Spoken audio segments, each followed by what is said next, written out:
Belonging felt good, but having respect, that feels even better. Yo, what's up? This is Hector with Parking Lot Pimpin', episode 9. Let's get into it. First of all, I want to talk about this topic that I've been seeing on my timeline. An interview done with Texas rapper Mexican OT, where the interview asked him, do you believe you have the N-word pass? Come on, let's peep the scene and check out what he said. Do you feel like you could say the N-word?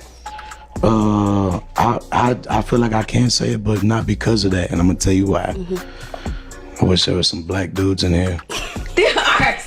Will is right there. And there's one right here. Not. Okay, well, we're gonna use him. What the fuck are you gonna do about it, you know? And then second of all, I grew up loving these motherfuckers. I grew up fighting with them. I grew up eating with them. I grew up fucking doing bad shit with them. I grew up loving with them. You know, I got family. And it's not even about family. Even if I wasn't related to nobody out black, I mean, it was shit. It's what the fuck I was surrounded by, you know? Like, I respect people that they feel that way, and that's why I try to shut the fuck up about it. Right. But if you're from where I'm from, or anywhere, what the fuck are you gonna do about it? All right. So everybody is entitled to their own opinion, and he has the right to feel every way he wants, or every way he perceives as correct. But I don't know. So then, after this interview, Texas rapper, aka legend, the Sauce God, Sauce Walker, had an input. Let's see what he got to say about this. They asked him about, you know, the use of the N-word. He's like, damn, it's hard to explain because there's no men in the room. And he goes, oh, there goes one. What are you going to do about it? See, that's the thing about it. See, that's when the levels change at. See, if somebody confronts me and be like, saying it like, I said, so what you going to do about it? Now you trying to use it in an aggressive form, like you're punking me, or like you have the power of determination over this word to where you can freely use it up under your scale without us being acceptive of that. Right. That's what a narrative change, and a real is gonna put you in your place like that. But at the end of the day, I wasn't there. I wasn't in the room for that, and there probably wasn't no other real in the room to be like, hold on, nah, you can't do that like that. Yeah, you know what I'm saying? You use it in the way to use because we are my. Because guess what? Just because you my, I'll fight you because you my, and then you'll be, and we good after. We'll look at that. That's the point of squabbling. That's the point of masculinity. That's the point of being a man. That's cool. Like how you say. Because guess what? The same way how OT saying that. That's my little brother. That's my nigga. Yep. But guess what? I say Vato, S.A., Wade, and whatever else under the sun. I feel the same way how he feel as well. But I'm gonna use it always in a form of love. But at the same time, if a call me out or somebody call me out about that, hold on, you can't say Vato with the whoop, and then they want to look at me behind that, I'm going to squabble you. We're going to live and fight and die, whatever. Live, fight, die, whatever it is, that's what we're going to do, because that's what it is to be a warrior. That's what it is to be a man. All right. So you see what he had to say about the situation, and he's not wrong either. You know what I'm saying? He's not wrong either. Like, I feel it from both sides. I was always in mixed groups, Mexican or black. It didn't really matter. I didn't really see color. But, you know, when you hang out with people, you start to develop a friendship, brotherhood of such, and y'all vocabularies get mixed up, and it's so easy, you know. These guys your friends might think it's cool, but these people might not think it's cool. And what I learned was, you know, I say the N-word from time to time, but if I say it around someone and they feel uncomfortable, the last thing I want is someone to feel comfortable around me. Like, it is a big deal, but for me, it's not that big of a deal in the sense of where I'm going to fight you over you asking me not to say it. I'll respect it. Hey, it's cool. And I feel this way because I had a conversation with one of my OG partners, and I asked him how he felt about me saying it, and he was like, well, you little heck, you know what I'm saying? Like I said, he was older than me, so I was little heck. And he's like, you cool, like, I know your situation, I know who you are, this and that, you're not racist at all whatsoever. I mean, you can joke about it, but, you know, I understand where your heart is, but, like, if we were around my granny, you probably couldn't get away saying that. And I was like, yeah, I mean, understand. He's like, no, but you really don't, because his granny was old enough to where she fought through segregation, all the human rights movements going on back in the day. So she would have a totally different opinion, which is totally true. Like, the last thing I want to do is upset granny. So, but that's me. Everybody's different. Everybody stands differently with their own unbiased opinions. But for me, morally, I already know that the word is wrong. And I can come and understand that this word is used somewhat differently. Well, not even somewhat, totally different, meaning if someone of color says it to someone as a brethren, or, obviously it's not in a racist or causing harm. It means brother. It means brother, homie, friend, whatever, like my nigga. So, but, if someone came up to me respectfully as well, hey, I don't appreciate you using that word, like, I cool. But the whole cockiness of his response was, what are you gonna do about it? Like, what does that mean? Like, you want to fight somebody over a racist word, or can y'all have a man-to-man conversation about this? This word has so much power on my people, and I would honestly appreciate it if you don't say it. And I know that the context of the word that you're using is not in the context that I'm talking about, but still, it still holds power, and it's real shameful, and I'd appreciate, if you don't say it. So, but yeah, I mean, at the end of the day, we need to come together. Come together. Come together. It's all about unity. We know who the real people are. The real bad guys. We need to watch out for them. We need to connect together. Unity. Stick together in these streets. We're stronger together in numbers. But yeah, that's been showing up. I just had to give my little tidbit opinion about it. Next topic. This weekend I decided to pop out and hit the streets one time, you dig? Want to go support my homies. The little rap show they had going on was popping, doing it big. You know what I'm saying? Big things. Shout out Marcus and shout out Sachi. You can check the vlog on the page now. You dig? Out now. Go and get that. Go check it out. Tap in. You dig? Anyways, little kickback was going on. Performances, local rap artists going off, giving it all they got. We was chilling, drinking, smoking, thugging in front of cops. We was at the smoke shop, popped a couple edibles, you know what I'm saying? Trying to get in the mode. And yeah, man, just kicking back, chilling. Me and my old lady started noticing that there was a handful of 30 and up adults there only, and everybody else was under, aka YNs. I repeat, we were at a YN situation. Like I said, it was all fun and games in the beginning, but then the night starts progressing. You peeping the scene, and you seeing people bumping into people, aggravated situations happening or arising. You see people getting loosening the goose on the sauce, getting sauced up, man. I started peeping game for what it was. It was a ticking time bomb for a bad situation. It could have been the paranoia from the 1,500 milligram edible I ate. I looked at my wife and I said, babe, all it's going to take is somebody to step on somebody's shoe, bump into somebody, spill a drink, this, that, the wrong noise can be distorted or perceived through the eardrum incorrectly, and boom, we in a situation.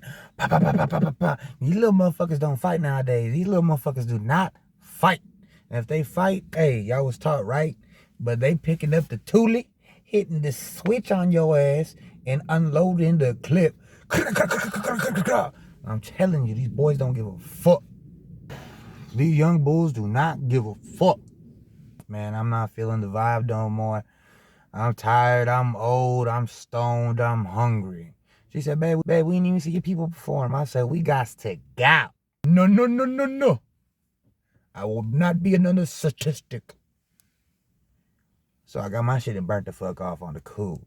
I tell homies I'm sorry, but hey, paranoia is a motherfucker. I was too stoned. I repeat, I was too stoned. The medibles be hitting different. They don't play fair. But yeah, man, that's how that went down. It was a pretty cool little function. Pretty cool little kickback. I'm looking forward to it. I'm trying to get more of my content shit. I want to give y'all more. I'm trying to push this shit out more and more and more as I go and as I progress. I'm trying to get better. I thank y'all for being with me. Like, share, comment. You know, put your homie on. Put that homie on. You know what I'm saying? Let's grow. Let's get this parking lot pimping worldwide. You dig? Once again, this wouldn't be parking lot pimping without one of my parking lot pimping stories. This was going to be a little quick. Because there really ain't nothing to it. One night, my cousin, we were about the same age. And we're like this. You know what I'm saying? Like this. I'm not throwing up gang signs now. We tight, you dig? That my boy, he's my cousin, but that's my brother, you dig? And yeah.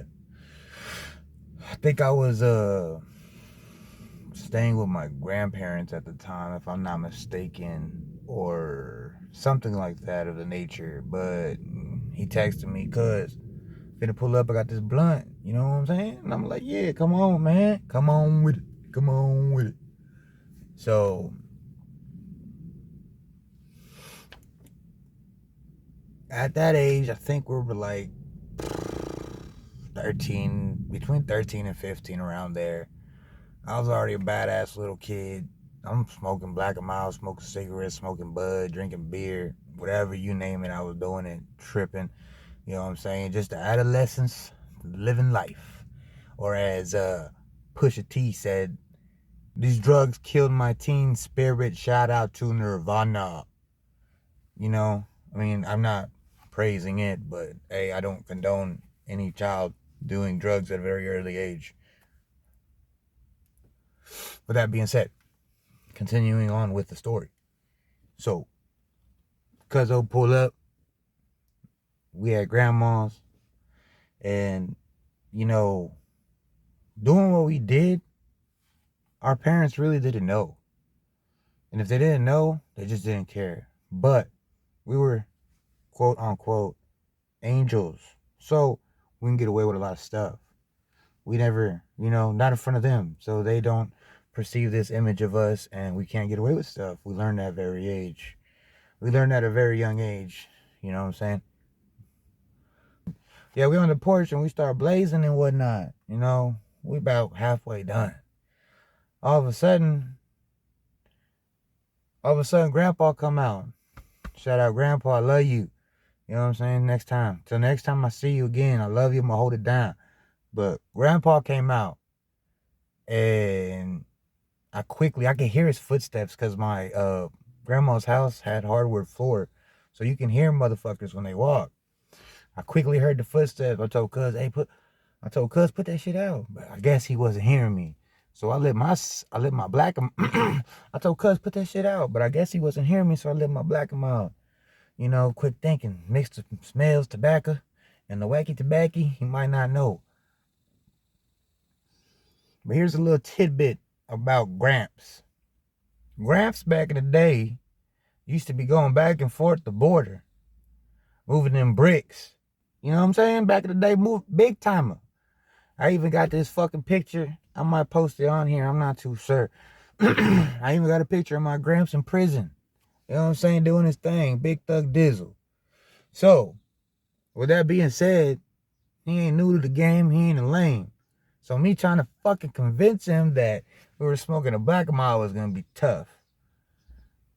And with that also being said, Izzo was a little harder to hear in your dig, so he must have not heard me. The blunt was still in rotation to himself.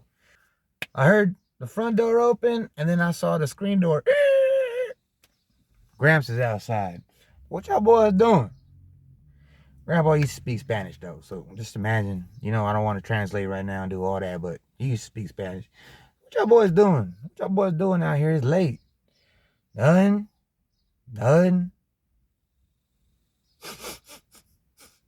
What's that smell? Like, hey, it's a black amount, you know? And he's like, oh, he told my cousin, because my cousin, he was really a square boy. Like, he didn't even smoke. I smoked in front of him, but I smoked tobacco in front of them. But he didn't smoke. He's like, you got one of those too? And he started getting a little suspicious, because if you know, black amounts come with a little tip, pause, either plastic or wood, you know? Well, Cuzzo's black and mild didn't have a tip. He's like, let me see that. Well, he's looking at each other. Grandpa over here like investigating, looking at it, talking about, why is it sparkling? Why is it sparkling? Good thing that Cuzzo cheap, so he buys the cheapest blunts. Talking about the 4 for $1. If you buy 4 for $1 in 2025, say, bro, don't even talk to me, bro. You know who the fuck I'm talking to. Y'all know who the fuck y'all is. I'm just playing, but don't come over here with that shit, bro. Hell nah. But anyways, 4 for $1. They have a very heavy, disgusting blunt smell. And taste. Very heavy. Tobacco. You can taste the shit out of it. Anyways, Grandpa hits it, goes back inside. We're over here shocked, looked at each other. Oh shit, what the fuck just happened? Man, we put it out. Well, we hit it a couple more times and we put it out. Like, man, I'm finna go get something to eat, cuz. You know what I'm saying? You hungry? Or finna go get something to eat, cuz. You know what I'm saying? You hungry? Cuz, like, hell yeah. I walk up in Granny's house, finna go make, I don't know, God knows what, probably some scrambled eggs or something, you know, stoner meals, some chopped cheese, you know what I'm saying, the Aki way. That's we used to bust down the ground beef, chop up the onions, the cheese, squeeze a shitload of hot sauce, put that on some toast bread, boom. That's stoner shit, bro. But anyways, yeah. So we sitting, walking to the kitchen. Who do we see in the kitchen? OG, Gramps, Grandpa, Popo, over there making a sandwich. We notice he making 2 sandwiches. And they ain't no lazy boy sandwiches with just the meat and the cheese. No, my boy got the mayo with the toast and the lettuce and the tomatoes and the, you know, got like 2-3 pieces of ham with the cheese and the, yeah, big boy shit. You know what I'm saying? Like, yeah, Gramps, you know what I mean? You holding it down, 2 sandwiches, you got 2 grandkids here. Yeah. So we thinking we finna, Gramps said, hey, young blood, these sandwiches, meals, mine. Picked off the plates. Picked up both plates and pimped off. Me and Cuz like, damn, that's fucked up. But yeah, that shit was funny as fuck. Low key, me and Cuz think Grandpa knew what the fuck he was doing. Grandpa knew what the fuck he was doing. But shit, hey, he was still thugging though. Love my boy. You know what I'm saying? R.I.P. my Gramps. Missed that motherfucker, but I still have all these great memories with him, man, and that was one of them, man. Smoking a blunt with Gramps, man.